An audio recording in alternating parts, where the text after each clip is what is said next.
You wake up to the scent of damp straw and divine disappointment. It's 1243. Somewhere in rural France. You've been asleep on a mattress that is technically just a bag of straw, but emotionally a sack of unmet expectations. There's a faint drizzle outside, which isn't unusual, and your only blanket is shared with 3 of your siblings, a dog, and something that may or may not be a goose. No one's quite sure how the goose got in, but she refuses to leave and you're too tired to argue with her. Her name is Bernadette now. You stretch, groaning, and feel the damp in your bones. It's not because you're old. You're 15. That's middle-aged. You might live to 30 if you avoid childbirth, taxation, crusading, and aggressive cheeses. But there's a sound, crack, followed by a rumble, and it freezes you in place. A thunderclap. You've heard it before. A low, sky-shaking growl like a grumpy celestial stomach. But this one is different. Closer. More ominous. And sure enough, moments later, a blinding flash rips across the horizon like God sneezing with his eyes open. The sky lights up, then plunges you back into the usual shade of gray-brown depression. Lightning. You gulp. Not because of the flash itself, but because of what it means. Now, here's the thing about being a medieval peasant when it comes to lightning. You do not think, yes, an atmospheric discharge caused by the rapid movement of electrons between clouds and the Earth's surface. No. You think, God is furious, and he is aiming directly for me. Or possibly the miller's wife, depending on what she's been up to. So before you tuck yourself back under that scratchy, damp wool blanket, go ahead and like this video and subscribe to the channel.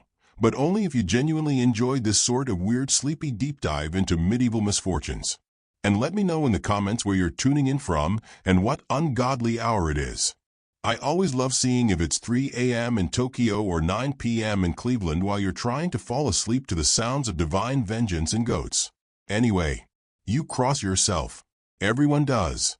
You don't fully understand why, but everyone older than you tells you lightning is God's anger. Or maybe the devil.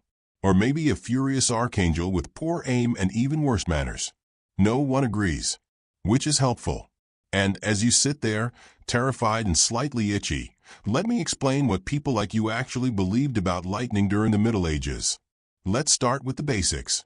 In the 13th century, the general scientific method is: make an assumption based on a holy text or vague ancient quote. Ignore observable evidence.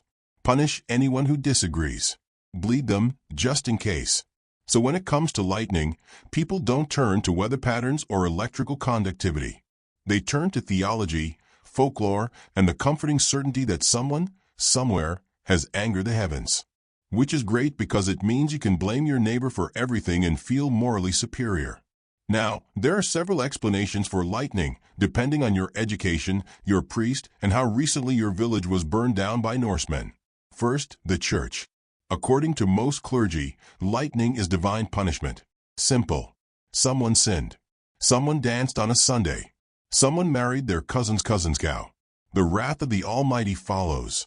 This belief is so widespread that churches themselves are often struck by lightning, which is either ironic, unfortunate, or just divine workplace feedback. Priests have a theory for that too. By the way, it's not that churches attract lightning, it's that Satan is especially interested in sacred buildings. So when a church gets hit by a lightning bolt and burns down, despite being covered in statues of saints and smelling aggressively of incense, everyone nods and says, yes, the devil must be furious. And then someone gets accused of witchcraft, because obviously. But maybe you're not in France. Maybe you're in Italy.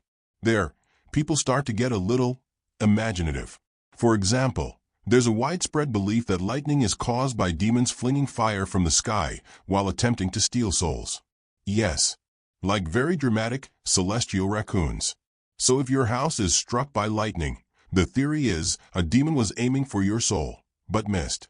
Possibly due to poor training or the medieval equivalent of lag. The solution? Hang charms from the rafters, whisper prayers before sleep, and absolutely, under no circumstances, forget to pay the tithe. Otherwise, boom. Fireball.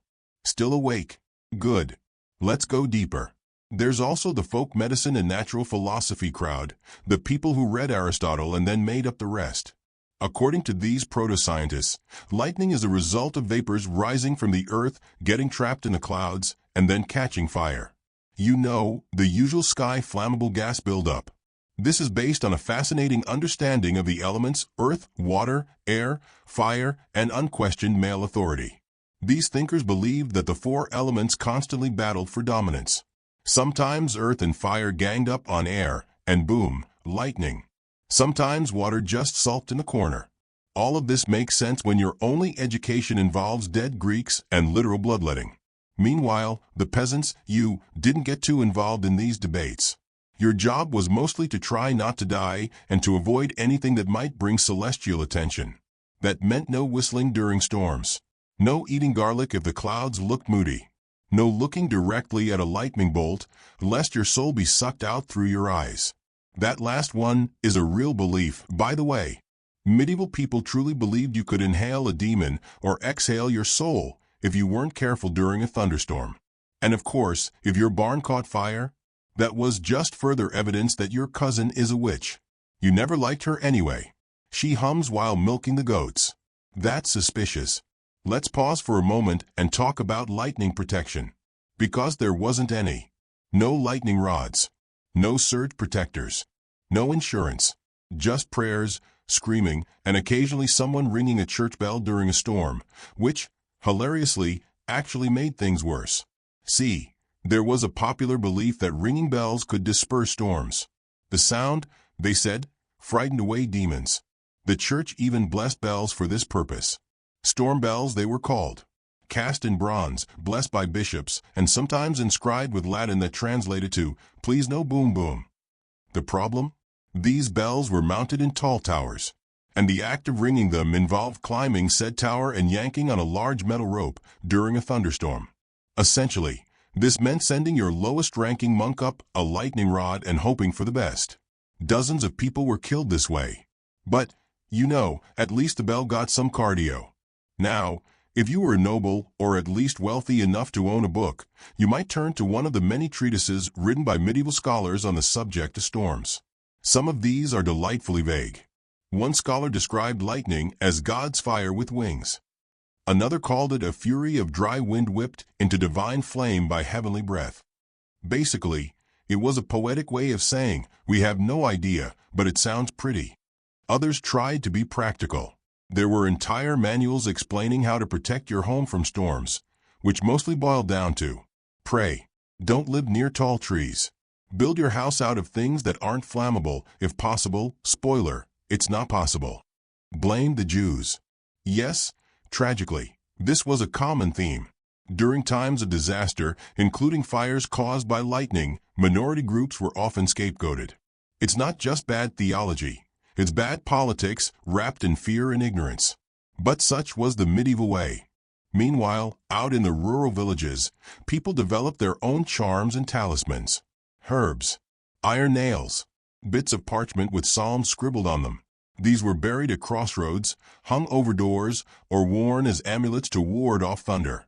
None of them worked. But hope, as always, was the cheapest available medicine. There was also the belief in thunderstones. These were strange rocks or flint tools dug up from the ground after a storm. Peasants believed these stones had fallen from the sky with the lightning and carried magical properties. In reality, they were ancient Neolithic axe heads or arrow tips unearthed by heavy rains.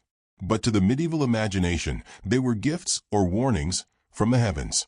They were kept in homes, under beds, or in barns.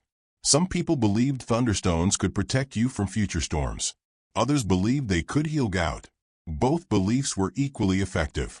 Still with me? Let's do a quick medieval weather forecast. If you see dark clouds, low humidity, and your pigs start acting weird, prepare for 1 to 3 bolts of divine wrath, sudden goat panic, fire in your neighbor's thatched roof, 3 hailstones, one of which is suspiciously shaped like a screaming face, accusations of sorcery, mild melancholy followed by flooding. And when lightning did strike, it was not considered an accident. It was a sign. Every thunderbolt was a message. From God. From the saints. From the Archangel Michael having a temper tantrum. and people would gather around the damage, whisper theories, and make decisions that range from rebuild the barn to exile old Maribel for being too cheerful on cloudy days. You begin to drift a little, listening to the wind moan against the wooden walls of your damp little hovel. Bernadette the goose honks once in her sleep. Someone coughs. Somewhere, a bell rings, hopefully not being struck by lightning. But don't worry. You haven't sinned that badly. Yet. You wake up again. This time, to the scent of burnt barley and mild panic. The thatched roof across the way is smoldering, again, and everyone is pretending it's not because old Maribel sang that questionable hymn last week in the wrong key. The sky is a dull pewter, which is better than angry charcoal, but still worse than anything involving sunshine. The air feels like wet wool socks, heavy, unpleasant, and filled with the promise of theological hysteria.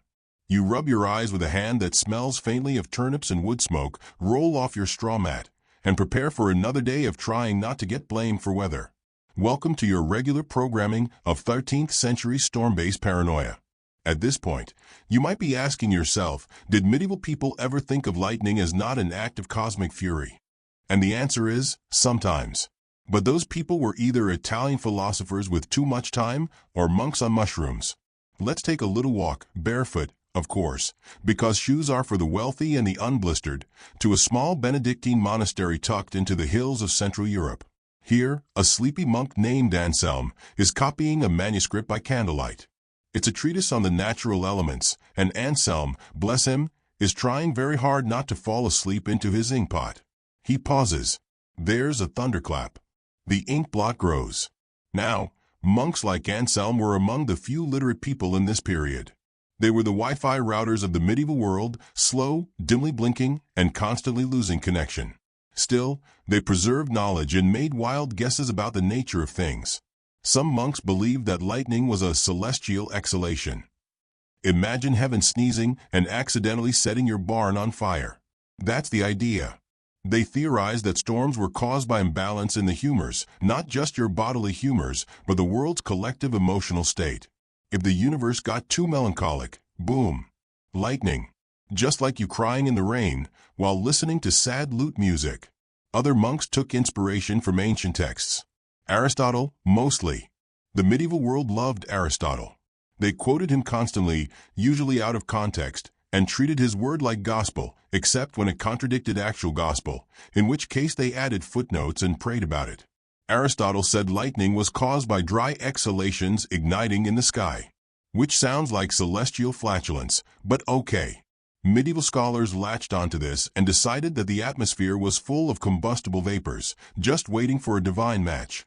So, the next time you see a lightning bolt, remember, you're not witnessing raw energy, you're seeing the heavenly equivalent of a gas leak explosion. According to Anselm, anyway. Let's pause again for another exciting edition of completely real, but definitely bonkers medieval beliefs. Did you know that in some regions of Germany, people believed that lightning bolts could be captured? Yes. If you had a fast enough hand and a good enough bucket, you could catch a lightning bolt like it was a runaway chicken. The lightning bucket was usually made of iron, lined with holy water, and placed out in storms by ambitious blacksmiths and very bored peasants. Naturally, no one ever succeeded, but that didn't stop the attempts. Some claimed the lightning would turn into a glowing stone if captured. Others believed it would become a powder that, when sniffed, could grant visions of heaven. Either way, someone lost an eyebrow. Meanwhile, over in Slavic regions, things got weirder. Lightning was personified, literally given a name, a face, and in some cases, a drinking habit.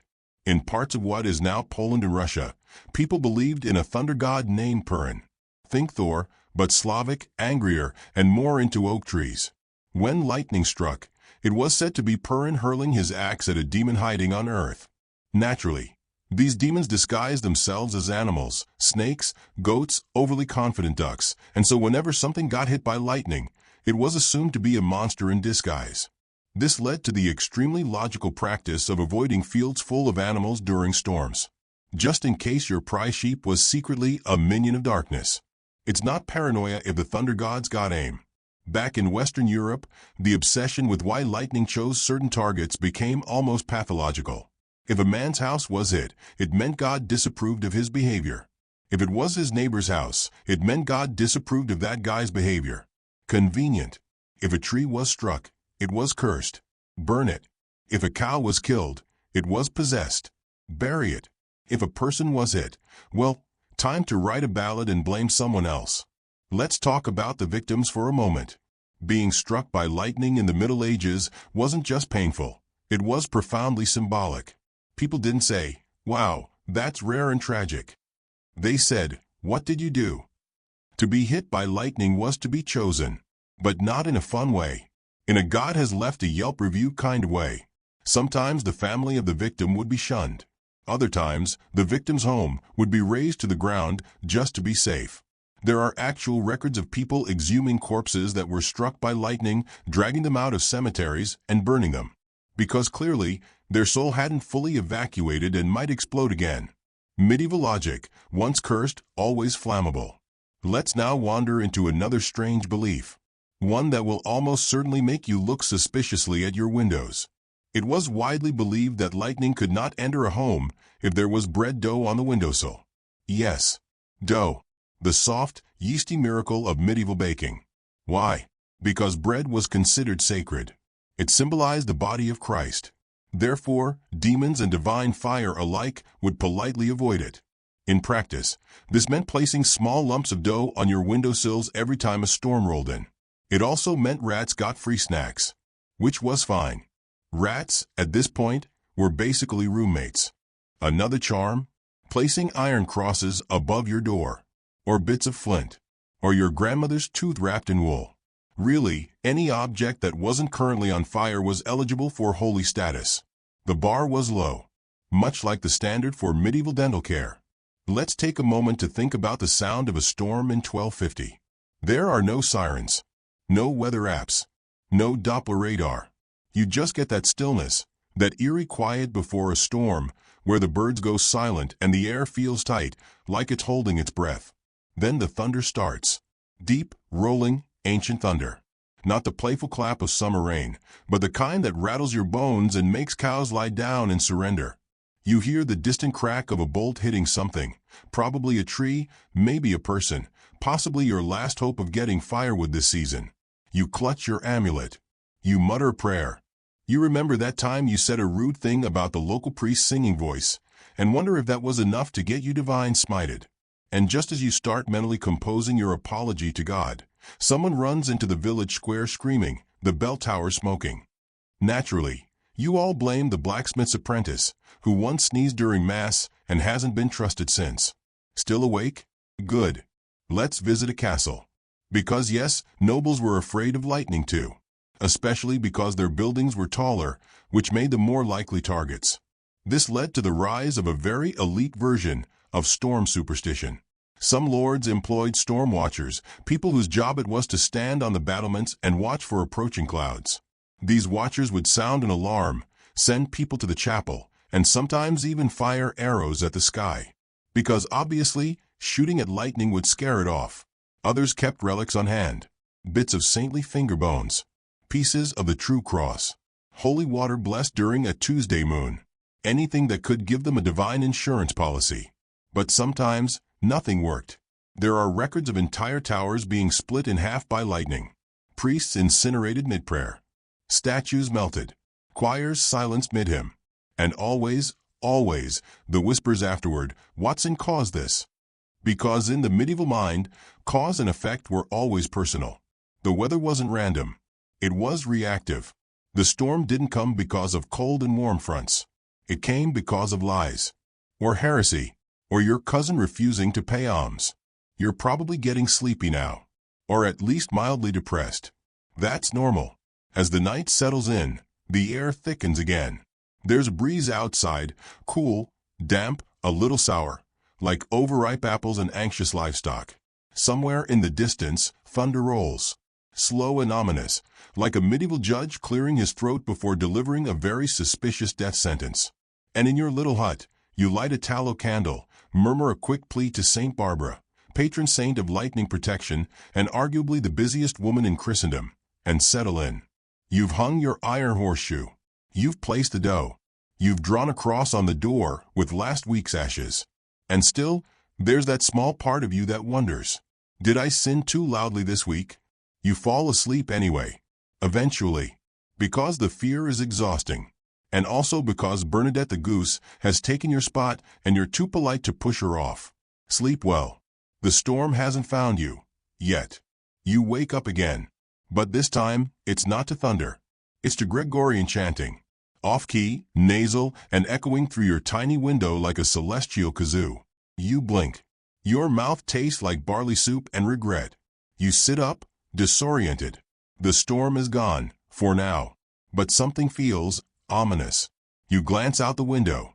A line of barefoot monks is parading past your house, holding up a wooden statue of St. Barbara while solemnly muttering prayers that sound suspiciously like threats. Today is Storm Suppression Day. You don't remember that being on the calendar, but you're also illiterate and your only calendar is a goat named Clovis who occasionally refuses to move when Mercury is in retrograde. So you shrug, grab a half-stale crust of oat bread, and follow the chanting procession to see if anyone brought wine. And now, we arrive at the part of medieval lightning lore where things take a dramatic turn from slightly misguided to let's fight God with paperwork. Let's talk about the Church's war on storms. Yes, a literal war. With declarations, rituals, excommunications, and even court proceedings. Because in the grand theater of medieval logic, if it exists, it can be sued, including the weather. So before we dig deeper, take a moment. Like the video. Subscribe if you enjoy what I'm doing here, and let me know in the comments where you're listening from and what time it is for you. It's genuinely fascinating to see the insomniac historians of the world unite in peaceful, sleepless solidarity. Now, back to suing lightning. You see, the medieval church wasn't just a spiritual institution. It was also a bureaucracy. And nothing scares the heavens quite like a monk with a pen, a grudge, and a very detailed ledger. In the 9th century, the church formalized a ritual called the Tempestarii Rite, a service specifically designed to ward off storms, control lightning, and occasionally threaten clouds with excommunication. Yes, you heard correctly. They would excommunicate the weather. Let me paint the scene. It's spring. A thunderstorm is approaching. The sky is turning purple-black, the kind of color that says, I hope you didn't like your roof.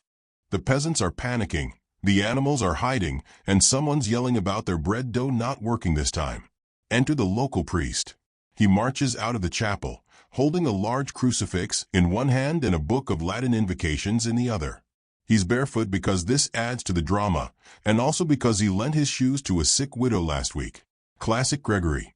The priest climbs a hill, faces the storm, and begins shouting at the sky. Not praying, not pleading, shouting. Something like this.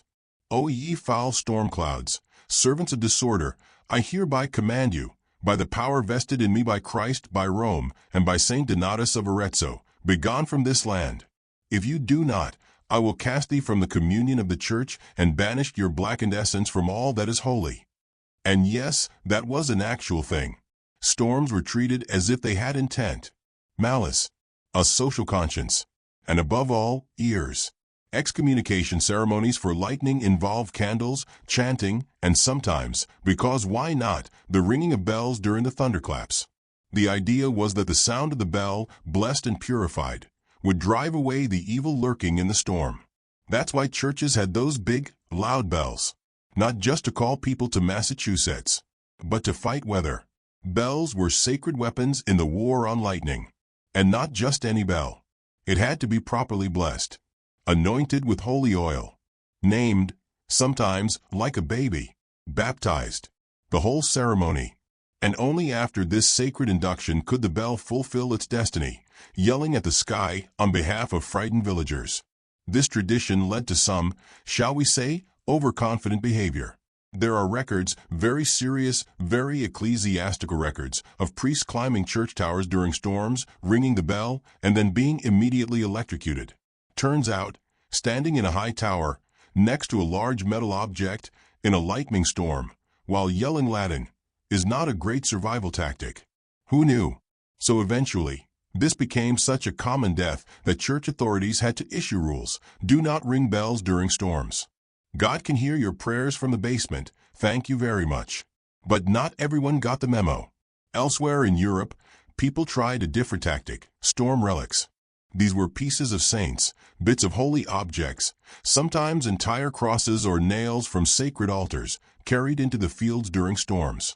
Picture a man in muddy robes holding up a box of someone's molar, trying to deflect a lightning bolt. It was faith. It was desperation. It was also mildly unhinged. But in the Middle Ages, cause and effect work very differently. To modern minds, lightning is a scientific event. To medieval people, it was spiritual warfare. So naturally, if you could excommunicate lightning, why not charge it with heresy? Yes, actual trials were held. 4 storms. In some parts of medieval France and Switzerland, communities would hold legal proceedings for destructive weather. They would appoint a representative, usually a priest or a local official, to act as prosecutor. Here's how it would go. A storm damages crops or kills livestock. The villagers declare the storm suspicious. The bishop is consulted. He agrees to press charges. A formal indictment is drawn up, often written in elaborate, florid Latin. A symbolic trial is held. Witnesses, i.e. traumatized farmers, testify. The weather is found guilty. A sentence is passed, usually banishment or excommunication. The written verdict is nailed to a tree or thrown into the wind. Everyone breathes a little easier. The storm knows now. This may sound ridiculous, because it is, but it served a psychological purpose. When your world is brutal, short, and full of pain, assigning blame helps you cope. And when the storm killed your only goat and turned your roof into a wet blanket of splinters, you needed to believe that someone was responsible. And if that someone was a storm cloud possessed by a demon, fine. Speaking of demons, some medieval theologians believed that all storms, lightning especially, were caused by devils riding the air. Tiny, angry demons, flying on the wind, using lightning bolts as weapons. This belief led to the creation of specific prayers designed to rebuke these demonic forces. The Oratio contra Tempestatem was one such prayer. It included lines like, "We command thee, O tempest, in the name of the Almighty, to depart this land, to spare the homes of the faithful, to vanish into the void whence thou came." Basically a restraining order for the weather. These prayers were muttered under breaths, shouted from towers, etched onto bits of parchment and nailed above doorways. Some were even worn as pendants, tiny scrolls wrapped in leather, meant to deflect both thunder and bad luck. And if that didn't work, people would turn to magical solutions. Yes, the line between Christianity and folk magic was blurry, very blurry. You had women known as weather witches, sometimes revered, sometimes persecuted, who would offer charms to keep lightning away. These might include wearing a frog's foot around your neck, hanging a dead snake over your door, placing a wooden spoon under your mattress, drawing circles of salt around your bed during storms, whispering the names of saints backward while holding your breath. Because nothing says sensible like performing mild necromancy to keep your hut from turning into ash and soup. And if none of that worked, there was always running into the forest and hiding in a foxhole. Which brings us to a charming little superstition from parts of Scandinavia. If you buried your head under moss during a storm and didn't move, the lightning would ignore you. Like a toddler playing hide and seek. If you can't see it, it can't see you. Modern parallels? Sure. Imagine your Wi-Fi goes out during a storm, your Uber driver gets struck by a bolt of raw electricity, and your dog is staring at the sky like it owes him money. Your first thought, blame the power company. Maybe Elon Musk. Now imagine it's 12:54, and your only option is to threaten the storm with holy water and a Latin poem. Different times. Same existential dread. You're probably drifting off now. Eyes heavy. Brain filled with smoky chapels, upside-down relics, angry thunder gods, and priests yelling at clouds. But before you completely give in to sleep, remember this. The fear of lightning wasn't just about fire. It was about meaning. People needed to believe that the sky had rules, that storms could be reasoned with, that prayers mattered, that if you whispered the right name, or wore the right amulet, or waved the right bone, you'd be spared. And sometimes, that belief worked. Not because the storm cared, but because you did. And with that thought, let your mind sink into the soft, damp straw of sleep. You've warded off the tempest. You've muttered your charms. You've buried the goat. Tomorrow may bring more thunder. But tonight, just fog. You wake up to the smell of burning thatch. No, you're not dead. Not yet. You just live in a village where someone's roof apparently annoyed the sky again. Or maybe someone forgot to close the chimney flap. Hard to say. All you know is the air smells like wet ashes, panic, and disappointment. Again.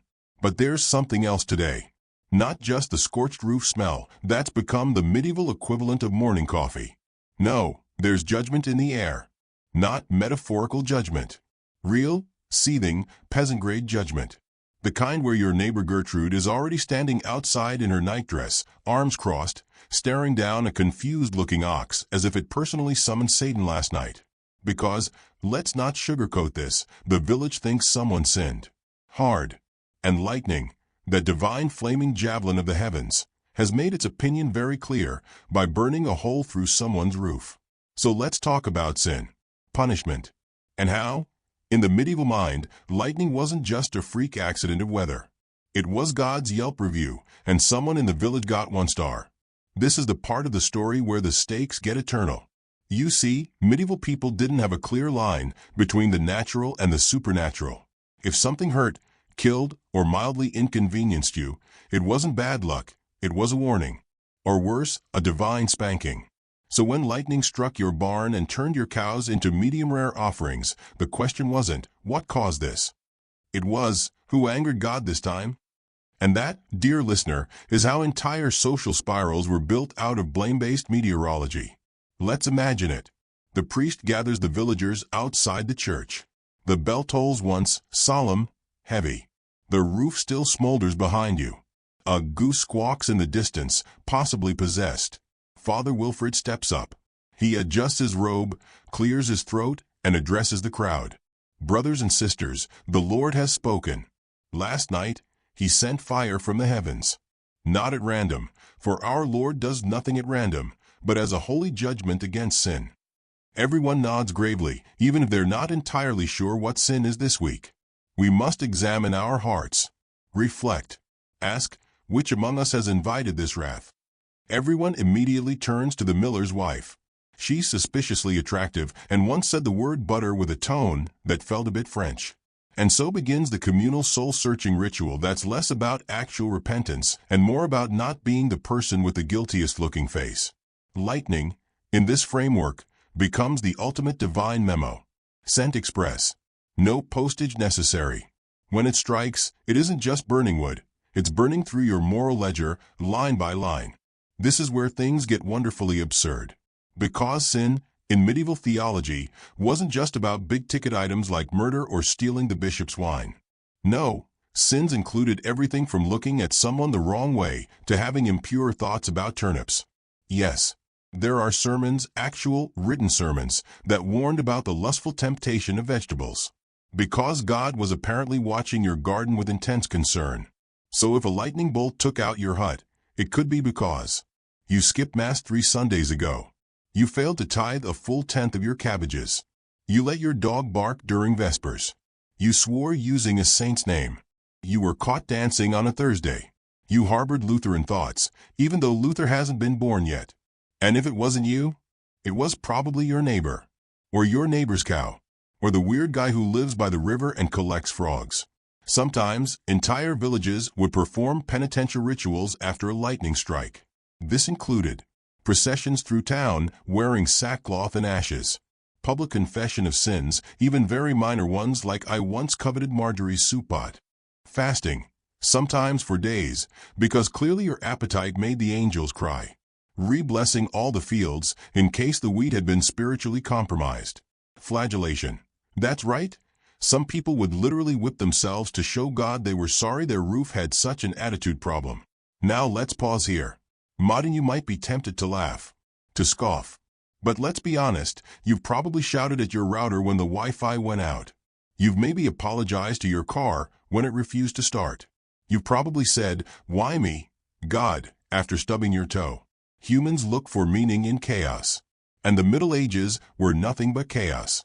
So if you lived in a time where one bad harvest could kill half your village and storms turned homes into funeral pyres, it was comforting, in a dark, terrifying way, to believe that the heavens had reasons. And that maybe, just maybe, If you were good enough, quiet enough, sorry enough, it wouldn't happen to you next time. Lightning was moral weather. Which is why, and brace yourself here, sometimes lightning was seen as a targeted attack. Not against places, but against people. Stories abound of sinful men being struck mid-act. A few examples from 13th century cautionary texts. A blasphemous merchant who cursed the Virgin Mary was struck dead while relieving himself behind a tavern. Moral of the story: God has surprisingly good aim. A knight who mocked the concept of hell was struck while polishing his armor. Allegedly, his helmet was melted to his face. Subtle. A group of heretics, unnamed, but always conveniently from another town, were praying during a storm, and boom, lightning. One survivor claimed their scrolls caught fire first. Probably paper-thin theology. These stories weren't just gossip. They were tools. Teaching aids. The medieval version of a Netflix true crime reenactment, with less forensic evidence and more divine vengeance. And speaking of heretics, the church had a peculiar interest in making sure you understood the hierarchy of danger. If lightning hit a tree, natural disaster. If lightning hit a church, God's mysterious will. If lightning hit a known sinner's house, justice. And sometimes, that made things a little too convenient. Imagine this. You're a landlord. One of your tenants is annoying, late on taxes, talks too much about garlic. Suddenly his house burns down in a thunderstorm. Do you A. help rebuild his hut out of community kindness? B. offer condolences and share your cheese? C. announce, clearly, the Lord has spoken, and take over the land? If you pick C, congratulations, you're now a nobleman in feudal Europe. That's the thing, lightning was also political. It became a useful excuse for taking action against people who were already unpopular. Inquisitors sometimes took lightning strikes as signs that certain books, ideas, or people were dangerous. Entire communities could become scapegoats, especially minorities like Jews, Moors, or anyone accused of witchcraft. It was a dangerous time to be weird. There are chilling examples of this. In 1347, after a series of lightning storms destroyed parts of a town in northern France, the local Jewish population was accused of inviting wrath. Many were imprisoned, or worse. In southern Germany, a woman was executed for storm-calling after her ex-husband's barn was struck by lightning during their ongoing divorce feud.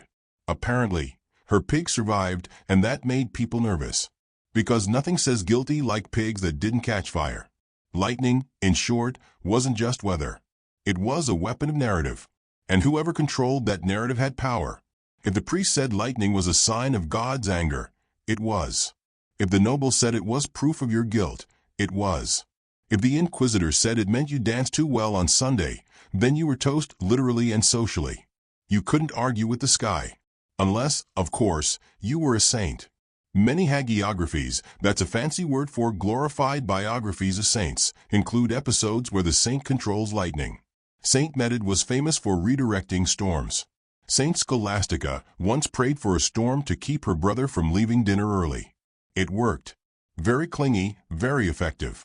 Saint Barbara, as mentioned before, became the ultimate lightning protector, not because she dodged a bolt, but because she was executed by lightning, and thus gained some kind of VIP access to the celestial storm switchboard. So people prayed to her, wore medals, built shrines, named their daughters after her. Because if anyone understood being struck by divine fire, it was Barbara. And that's where we end tonight's installment, at the divine crossroads between fear, faith, and flaming sky javelins. Lightning wasn't just a thing that happened. It was a story, a warning, a confession, a sermon, a punishment, a mystery. And tomorrow, as you drift deeper into sleep now, surrounded by the imaginary scent of beeswax candles, singed parchment, and the faint smell of fear sweat, we'll explore how people fought back. Yes, not just with prayers, bells, and lawsuits, but with science, and how that got some of them into a whole new category of trouble. You wake up inside a dusty university dormitory. The year is somewhere between God still hates your haircut and nobody knows where electricity comes from, but it's definitely sorcery. The mattress is made of hay, and not even the good kind. The kind that pokes you, smells vaguely like goat, and audibly crunches when you shift your weight. Your pillow is a sack. It might have once held barley. Now it holds sadness. The walls are stone. Cold, echoey, judgmental stone. You're a student. Congratulations, you're among the few literate people in Europe, and that means your daily bread comes with a side of sleep deprivation and philosophical confusion. But you have questions. Dangerous questions. You're wondering if maybe, just maybe, lightning isn't divine punishment. Maybe it's not Satan doing cosplay as Zeus. Maybe, and brace yourself here, maybe it's a natural phenomenon. Like rain. Or flatulence. Or unseasonal guilt. Unfortunately, the last guy who asked that out loud, he's now a guest of the Inquisition. Which is like going to therapy, but with more torches and significantly worse outcomes. Still, the idea won't leave you alone. You're noticing patterns. Every time the lightning comes, there's wind. And clouds. And something, ozone-y in the air. You don't know what ozone is, but it smells like your skin's about to be involved in something terrible. So you start observing. But this is the Middle Ages, so scientific observation mostly involves standing outside in the rain, holding a wooden stick, and hoping to learn something before you die. It's not going great. Here's the fun part. Medieval scholars weren't all closed-minded zealots. There were thinkers, brave, frequently misunderstood, and often excommunicated, who wanted to understand lightning from a more rational point of view. You might be surprised to know Aristotle had a lot to say about thunder and lightning. Not always accurate, but confidently wrong, which is really the foundation of most medieval scholarship. According to Aristotle, lightning was caused by dry exhalations from the earth that, when mixed with clouds and celestial motion, exploded. So basically, farts. Sky farts. Enlightened, philosophical sky farts. And medieval Europe loved Aristotle. If Aristotle said the moon was made of cheese, they'd build a monastery on a wheel of brie. So for centuries, universities taught that thunder and lightning were the result of atmospheric combustion, gases rising from the earth, ignited by celestial friction. Which honestly, not entirely wrong. Lightning does involve rapid gas expansion and atmospheric energy. But also, this theory does not explain why sometimes it hits only the bishop's wine cellar. So naturally, the church and academia began a centuries-long arm wrestle over this question. Is lightning punishment? Or is it science? Spoiler, it's both. Until it gets inconvenient. Now let's talk about bells. Because bells, those enormous, glorious, bonging giants of bronze, were a medieval obsession. You see, someone, somewhere along the line, decided that the sound of a church bell could scare away lightning. This made about as much sense as throwing confetti at a tornado, but logic was optional in the 1300s. So whenever a storm approached, the bell ringers climbed up the tower, which is already the highest, most vulnerable point in town, and began ringing for dear life. Fun fact, bronze is a metal. Lightning likes metal. So does gravity. And clouds don't care about your theology. Historical records show that hundreds of bell ringers were literally fried trying to banish storms. One French document from the 18th century, yes, it lasted that long, noted that between 1753 and 1786, 121 bell ringers were struck and killed during storms across France. And you thought your job was stressful. Still, the practice endured. Because medieval people believed that noise, divine noise, could disperse demonic energies. And if a bell was blessed, it became a kind of holy loudspeaker, blasting sanctified sound into the heavens. This made thunderstorms a kind of metaphysical rave, complete with flashing lights, pounding bass, and occasional electrocution. But let's say you weren't into all that church stuff. Maybe you were what we'll politely call an intellectual deviant. You wore your robes a little too loosely. You quoted Pliny the Elder in casual conversation. You read Arabic science texts, for heaven's sake. Now you're walking a fine line between natural philosopher and witch. That's where things get spicy. Because in the medieval imagination, lightning wasn't just divine, it was manipulable.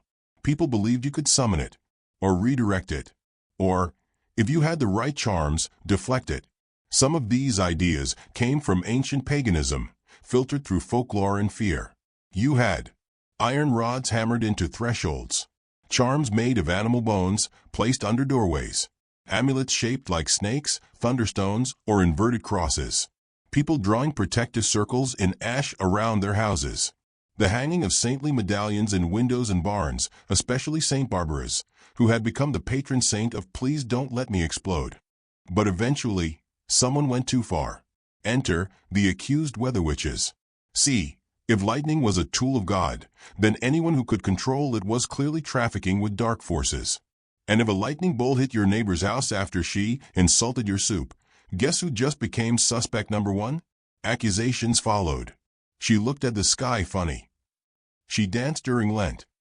She keeps cats and mutters to herself. She sold me a carrot that smelled like fire. Between the 14th and 17th centuries, Europe saw a surge of witch trials involving weather magic.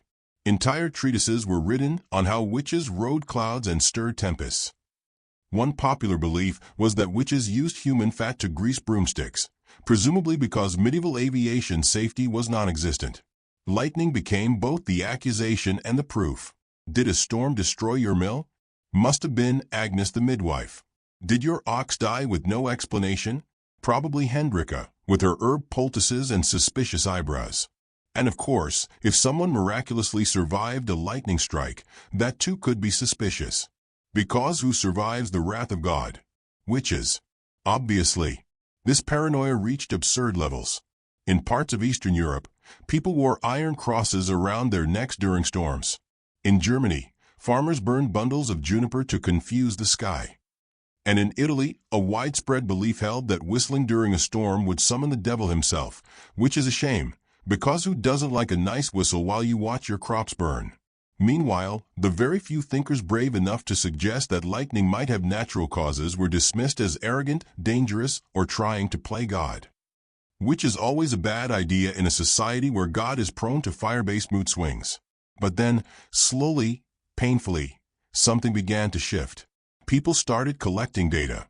In monasteries, monks began recording storm patterns in their ledgers.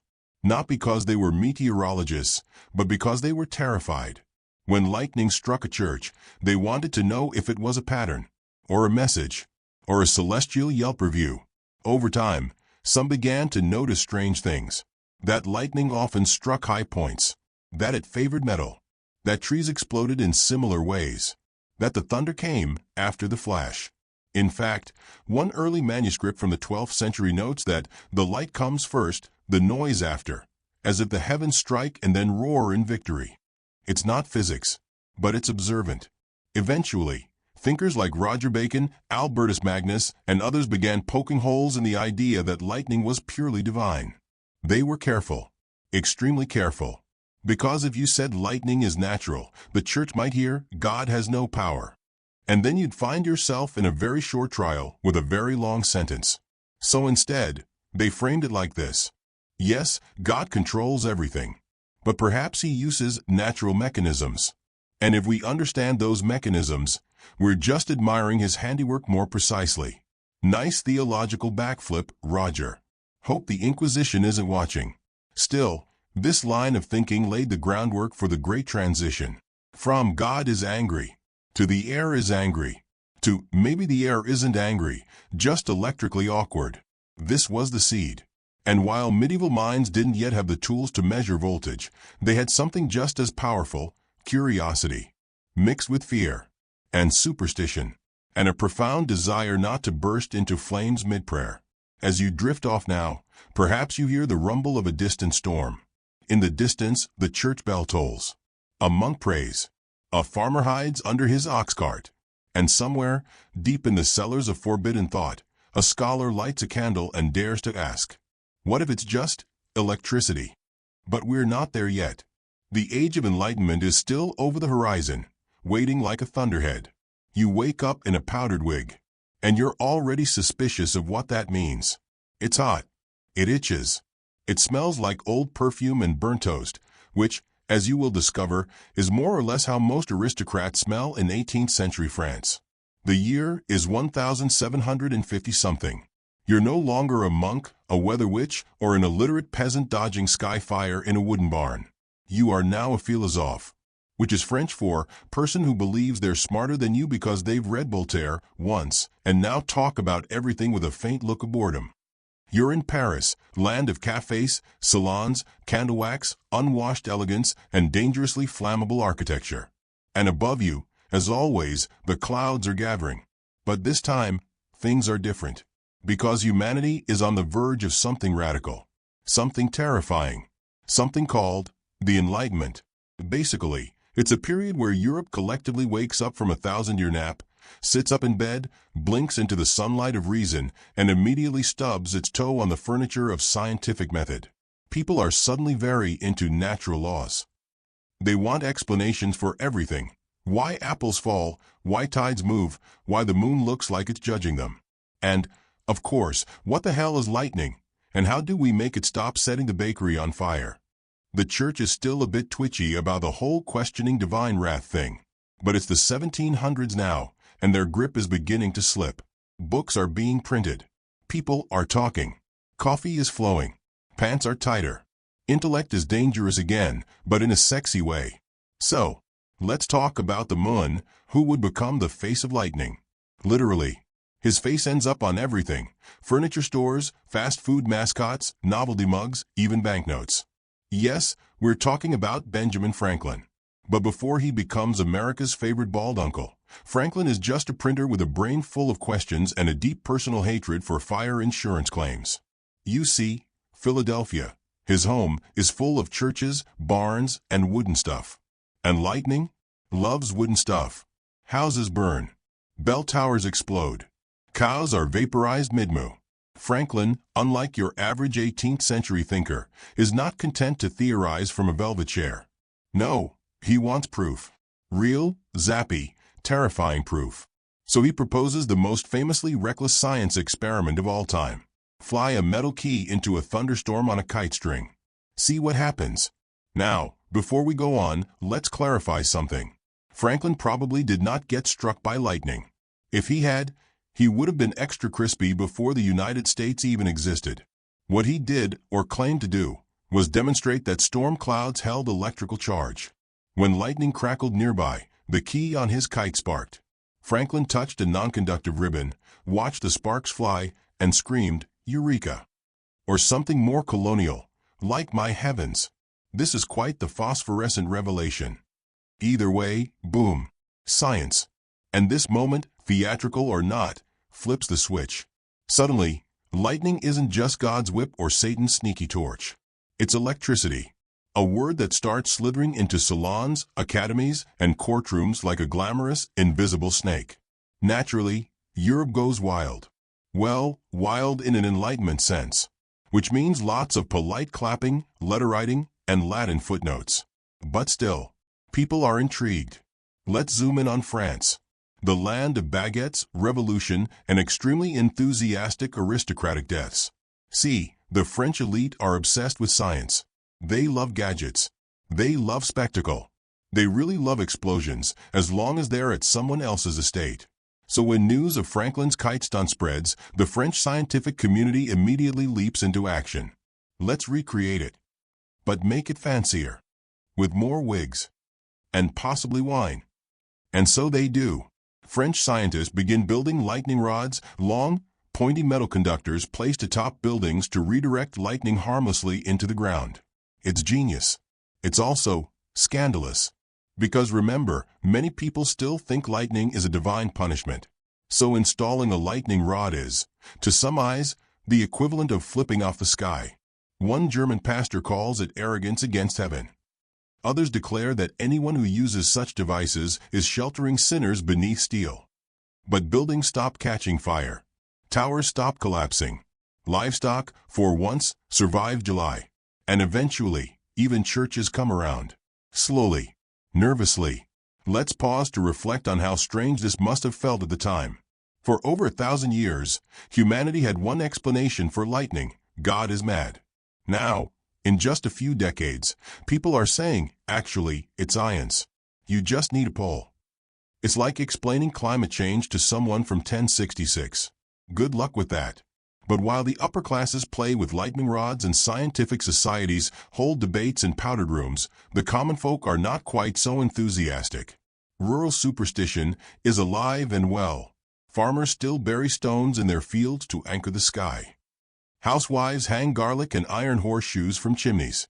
Children are told not to yawn during storms because demons might fly into their mouths. You know, normal parenting. In some regions of Eastern Europe, entire families sleep in their cellars during summer storms. In others, priests still walk the village boundaries with relics, chanting at the heavens in Latin and occasionally being electrocuted for their trouble. Meanwhile, in England, Isaac Newton is quietly muttering about prisms and gravity in a Cambridge attic, and William Gilbert is dissecting magnets and trying to work out if Earth itself is one enormous electrical object. Spoiler, yes. Sort of. Back in Paris, salons buzz with excitement. People begin to host electricity parties. They invite guests to watch sparks fly between brass balls or to receive mild shocks for entertainment. Think of it like 1700s TikTok, but with lace gloves and less dancing. Benjamin Franklin becomes a celebrity in France. The French love him. They admire his wit, his inventions, his hairless head. At one party, a noblewoman asks him to electrify her silk dress for a parlor trick. Science has never been sexier. But beneath all this powdered enthusiasm, there's a problem. They still don't really know what electricity is. They just know it's powerful, mysterious, and terrifyingly unpredictable. It's a bit like love, but with more sparks and fewer handwritten poems. So experiments continue. Some smart people begin measuring electric charges with Leyden jars, early capacitors that store static electricity. Others try to capture lightning in bottles. Literally. Spoiler, this ends poorly. Several ambitious men build tall lightning towers and wait during storms, hoping to trap a bolt and study it. Most die, or are injured, or explode with the sort of dramatic flair that gets written up in scientific journals with words like tragically and smoking remains. But progress is real. By the late 1700s, cities across Europe and America begin installing lightning rods. Insurance companies insist on them. Churches reluctantly agree. Even monarchs have rods placed atop their palaces, though often disguised as decorative finials, because appearances matter. And yet, fear lingers. Because no matter how much science advances, lightning remains majestic, terrifying, unpredictable. You can redirect it. You can explain it. You can even harness it, a little. But you can't tame it. So you, our Enlightenment-era thinker, dozing off in a salon chair, half listening to a debate about Franklin's new bifocals, begin to wonder, what if lightning is both? What if it's natural and symbolic? A beautiful, terrible force of nature that still carries echoes of ancient gods? You sip your wine. The storm rumbles. Somewhere outside, a copper rod hums quietly above a chateau roof. And you, wrapped in silk and smugness, feel the weight of history folding like a napkin on your lap. You wake up in a powdered wig, and you're already suspicious of what that means. It's hot. It itches. It smells like old perfume and burnt toast, which, as you will discover, is more or less how most aristocrats smell in 18th century France. The year is 1750-something. You're no longer a monk, a weather witch, or an illiterate peasant dodging sky fire in a wooden barn. You are now a philosophe, which is French for person who believes they're smarter than you because they've read Voltaire once and now talk about everything with a faint look of boredom. You're in Paris, land of cafes, salons, candle wax, unwashed elegance, and dangerously flammable architecture. And above you, as always, the clouds are gathering. But this time, things are different. Because humanity is on the verge of something radical, something terrifying, something called the Enlightenment. Basically, it's a period where Europe collectively wakes up from a 1,000-year nap, sits up in bed, blinks into the sunlight of reason, and immediately stubs its toe on the furniture of scientific method. People are suddenly very into natural laws. They want explanations for everything: why apples fall, why tides move, why the moon looks like it's judging them. And, of course, what the hell is lightning? And how do we make it stop setting the bakery on fire? The church is still a bit twitchy about the whole questioning divine wrath thing. But it's the 1700s now, and their grip is beginning to slip. Books are being printed. People are talking. Coffee is flowing. Pants are tighter. Intellect is dangerous again, but in a sexy way. So, let's talk about the man who would become the face of lightning. Literally. His face ends up on everything: furniture stores, fast food mascots, novelty mugs, even banknotes. Yes, we're talking about Benjamin Franklin. But before he becomes America's favorite bald uncle, Franklin is just a printer with a brain full of questions and a deep personal hatred for fire insurance claims. You see, Philadelphia, his home, is full of churches, barns, and wooden stuff. And lightning loves wooden stuff. Houses burn. Bell towers explode. Cows are vaporized mid-moo. Franklin, unlike your average 18th century thinker, is not content to theorize from a velvet chair. No, he wants proof. Real, zappy, terrifying proof. So he proposes the most famously reckless science experiment of all time. Fly a metal key into a thunderstorm on a kite string. See what happens. Now, before we go on, let's clarify something.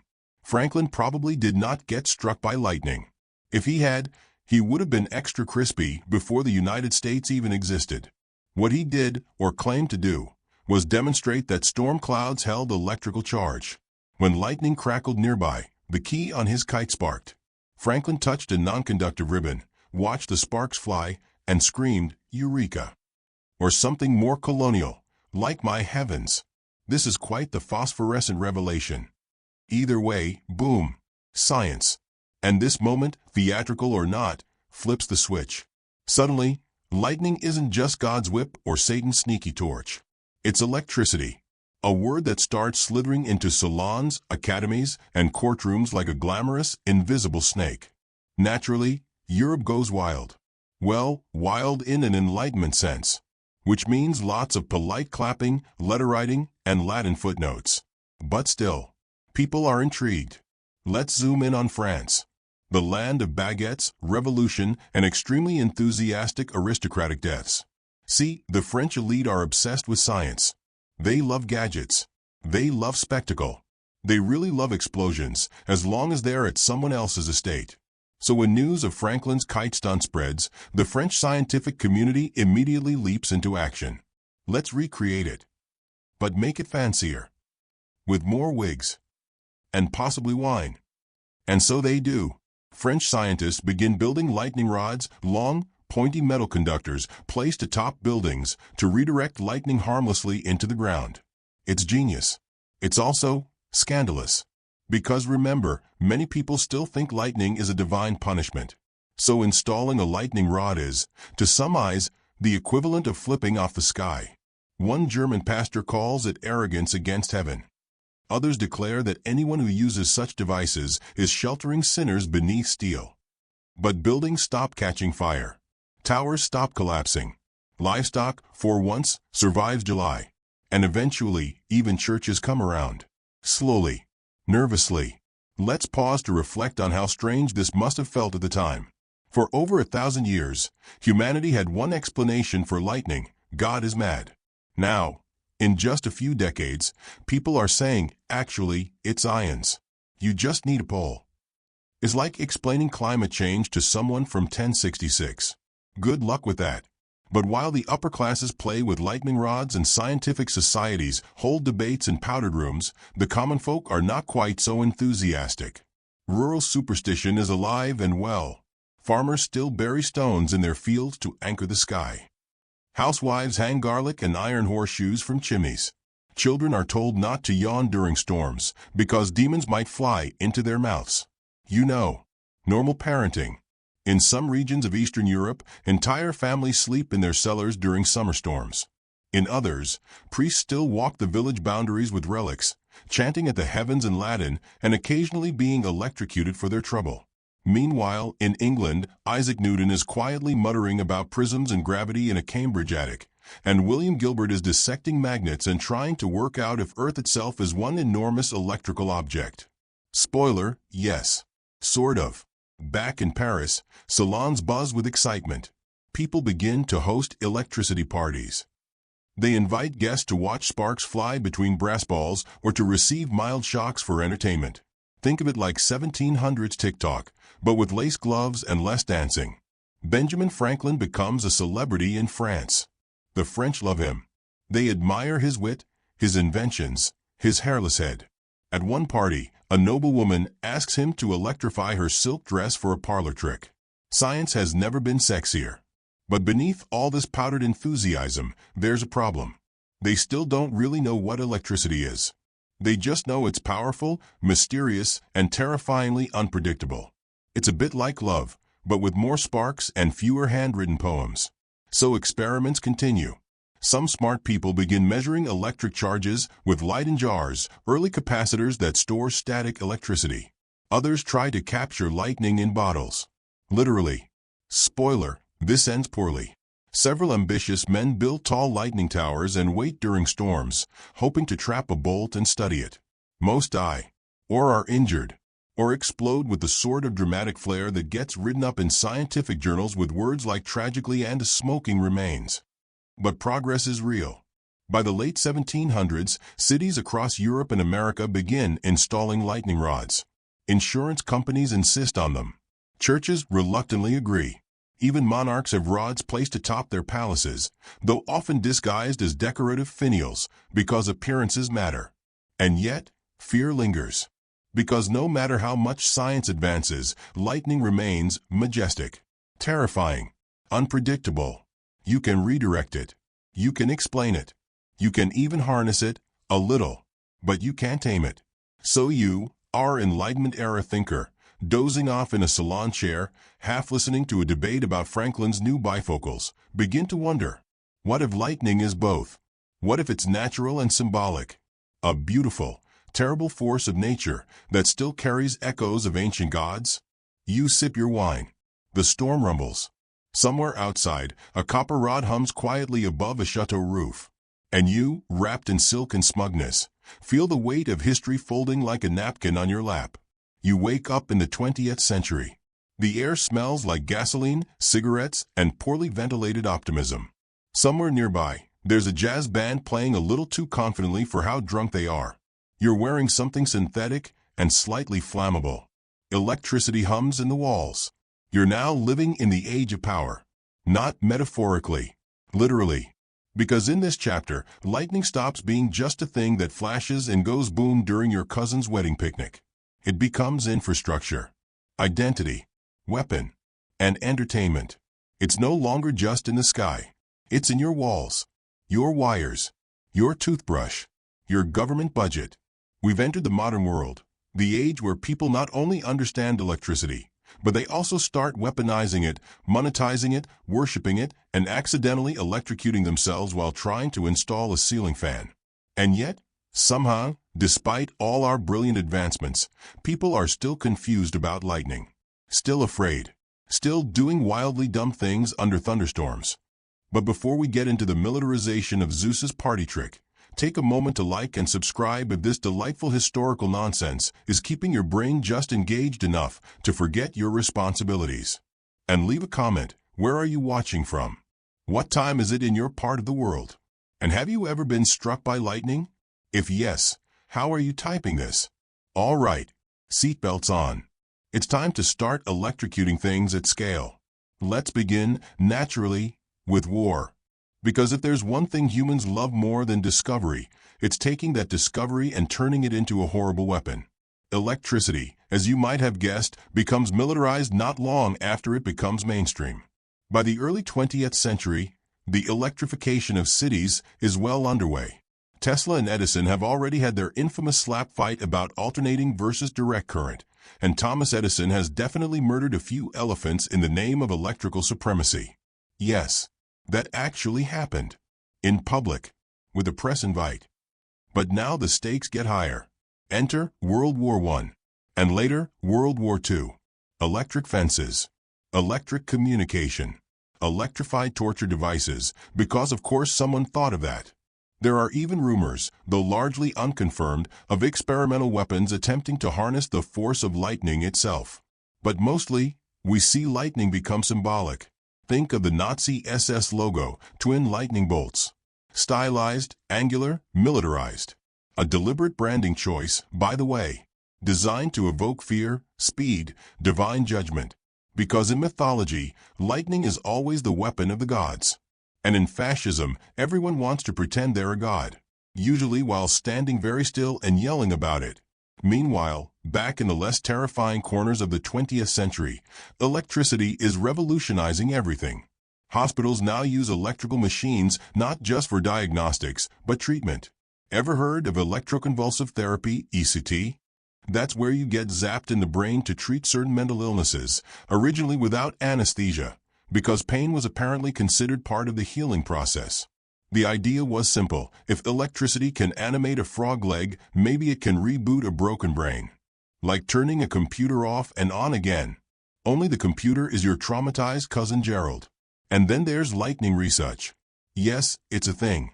By the 1920s, universities and weather institutes start trying to study lightning. Seriously. They want to understand how it forms, how it moves, and why it has such a passionate grudge against pine trees and golf players. They send up balloons. They build observation towers. They install sensors across the countryside. Sometimes they even try to create lightning using tall towers, charge wires, and what can only be described as a lot of confidence and a very poor understanding of personal safety. And slowly, they begin to map it. They learn that lightning isn't just one kind of strike. There are many: cloud to ground to cloud, intercloud, and, my personal favorite, ball lightning. Which sounds like a Harry Potter spell, but is really just a mysterious glowing orb that floats through your kitchen during a storm, terrifies your cat, and then disappears before anyone believes you. Ball lightning is the UFO of meteorology. Real? Maybe. Probably. Depends on how tired the scientist is when you ask. Meanwhile, pop culture is going absolutely feral. Lightning becomes the symbol of energy, speed, power. It's slapped on everything from comic books to cars. You know who else gets an upgrade? Frankenstein's monster. In Mary Shelley's original novel, there's no specific mention of lightning bringing the creature to life. It's vague, mysterious, scientific-ish. But Hollywood fixes that. In the 1931 movie adaptation, we get the scene: thunderstorm, lightning rod, electrodes, dramatic shouting, and a creature twitching into being. It's alive, screams Dr. Frankenstein, because science, it turns out, is mostly yelling while holding metal near dangerous weather. The association is cemented. Forever. Lightning now is life. Or at least the dangerous spark of it. Then there's superheroes. Because of course, there is. In 1939, DC Comics introduces the Flash, a speedster who gets his powers from a lightning strike and a shelf full of chemicals. Later, Marvel drops Thor, literal Norse god of lightning, reimagined as a space Viking with a hammer that responds to his feelings. And of course, every electric superhero must have lightning bolts somewhere on their outfit, just in case you forgot what they do. Even real-world athletes want a taste. Usain Bolt? Yes. His actual last name is Bolt. The branding writes itself. Every time he wins a race, it's like Zeus gave him a personal thumbs up. Back in the lab, scientists are still refining their understanding. They develop lightning simulators to test the durability of aircraft. Planes start being built with lightning strike survivability in mind. You know those little metal tips on airplane wings? Static dischargers, designed to help release electrical buildup safely. Pilots are trained to avoid cumulonimbus clouds. Because if you want a front row seat to atmospheric violence, that's where it happens. Meanwhile, electrical engineers begin calculating strike probability for buildings. Skyscrapers get fancy lightning rods. Data centers are grounded like anxious toddlers. Your house has surge protectors, little devices that scream, "Not today, Satan," every time there's a voltage spike. Still, accidents happen. Lightning strikes kill roughly 24,000 people per year, even in the modern world. Most in rural areas, open fields, or, oddly often, golf courses. Which proves that no matter how much humanity evolves, we're still capable of standing in a field holding a metal club while muttering, "I think the storm is passing." And let's not forget about Florida. Yes, Florida. The unofficial lightning capital of the United States. If lightning were a pop star, Florida would be its hometown. The state gets millions of strikes per year. People there have been struck multiple times and live to tell the tale. Like Roy Sullivan, a park ranger who survived 7 confirmed lightning strikes in his life. He eventually got a world record for it, and possibly a deeply suspicious expression every time it got cloudy. Lightning is now studied from space. Satellites monitor storm systems in real time. We can detect a lightning bolt from thousands of miles away, calculate its origin, its arc, its energy output, all while streaming cat videos at 4K. But even with all this science, something ancient lingers. Because when a bolt rips across the sky, Whether you're in a medieval wheat field, a Victorian lecture hall, or a 2020s office building with bad Wi-Fi, you still feel it. In your chest. In your gut. In your old mammal brain that remembers the time your ancestors crawled into a cave because something loud hit a tree and made it explode. You can understand lightning. You can predict it. You can harness it. But you don't control it. Not really. Which brings us full circle. From gods and demons to frogs and Faraday cages, lightning has always danced just outside our reach. It teases us, illuminates us, burns us, teaches us, inspires everything from religious awe to comic books and weather alerts. And still, after millennia, it remains one of the few things that makes everyone, from barefoot shepherds to jaded data scientists, pause and look up. Just for a second. Just long enough to whisper, "Please don't hit me." You wake up face down in a muddy wheat field. It's raining sideways, your left shoe is missing, and your cow is staring at you like you're the disappointment. The sky is angry again, not metaphorically. It's growling, rumbling, lighting up in flashes that turn the hills silver before plunging them back into that saturated, thunderstorm black. And you're muttering the same thing your grandmother muttered, and her grandmother before her, something between a prayer and a bribe. Please, lightning, not the barn. This is the final phase of the human-lightning relationship. We've feared it, blamed it on gods, stuffed toads in our walls, invented copper hats, sacrificed imaginary pagans, measured it with French balloons, and tried, valiantly, foolishly, to bottle it like divine soda. But here, in this chapter, we explore something a little different. Not how people explained lightning, but how they tried to talk to it. Because when science fails and gods go quiet, humans do what they've always done when faced with uncontrollable danger. We negotiate. With the storm. With the sky. With whatever invisible chaos agent is clearly trying to ruin your haystack and your weekend.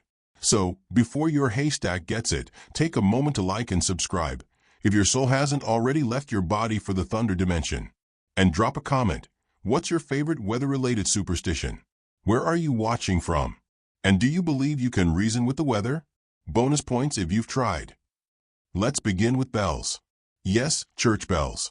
In medieval Europe, church bells were more than just a way to summon people to guilt-based brunch.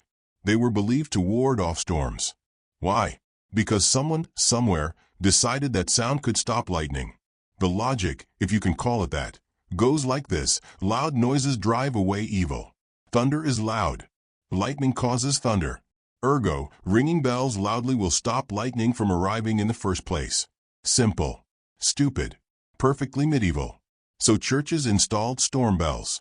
And when clouds gathered and wind hissed through the shutters, the bell ringers would climb their towers and start hammering away, hoping the righteous noise would scare off the heavenly fire. But, spoiler, it didn't. Between the 12th and 18th centuries, more than 100 bell ringers across Europe were killed during thunderstorms. Usually by lightning striking the tower, or more specifically, the bell, which, shockingly, is a large piece of metal hanging in an elevated, open structure connected to the ground with a rope held by a very nervous intern. It was less a religious experience, more a Darwinian one. Eventually, the practice was outlawed in parts of France. But the belief lingered. Not just in bells, but in sounds of all kinds.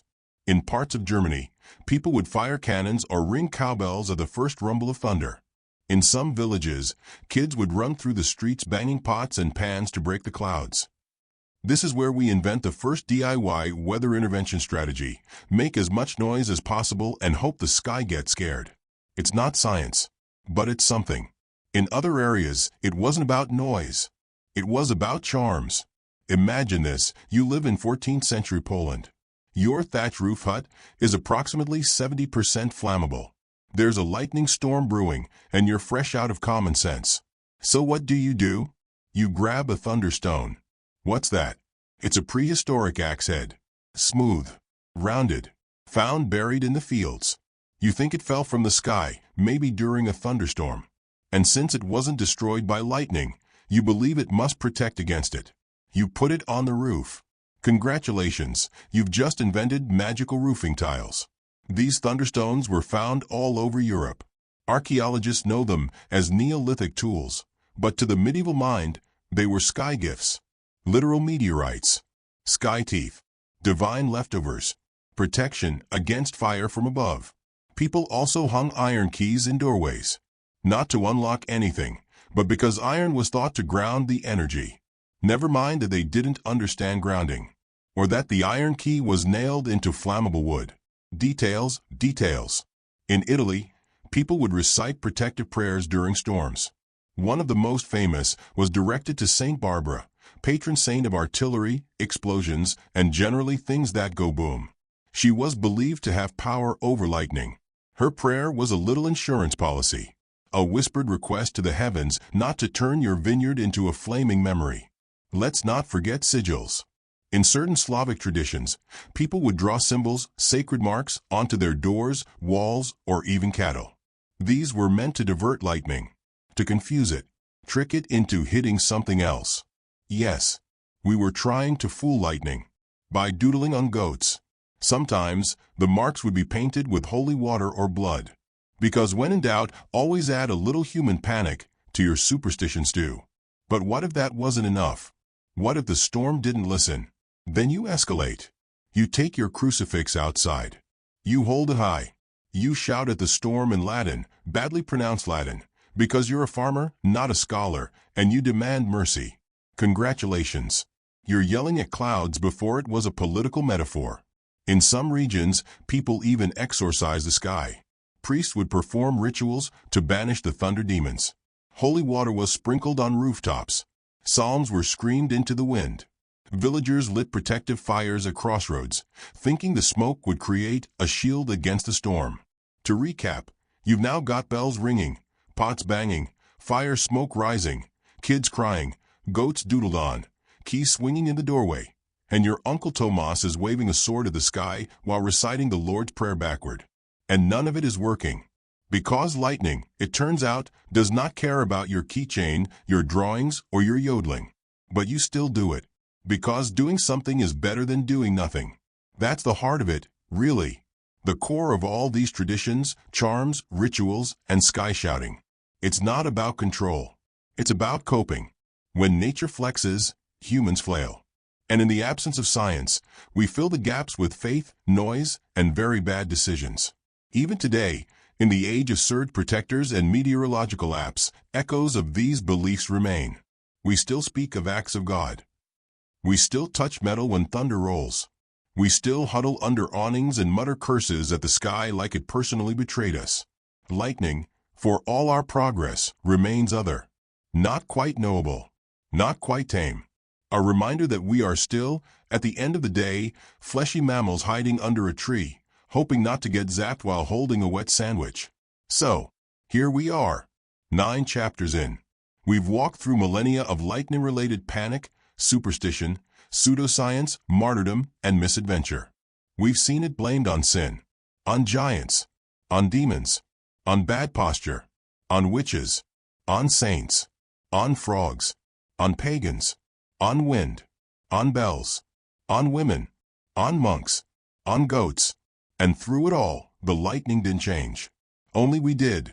Tomorrow, it will still flash, still strike, still light up the horizon in a split-second reminder that we are very, very small. But tonight, you are safe. Inside. Dry. No sky gods are angry at you. No one is waving a chicken leg at a cloud. The bells are quiet. The goats are undecorated. And you, lucky you, can sleep knowing that lightning will do what it's always done. Shine. Roar. And then disappear.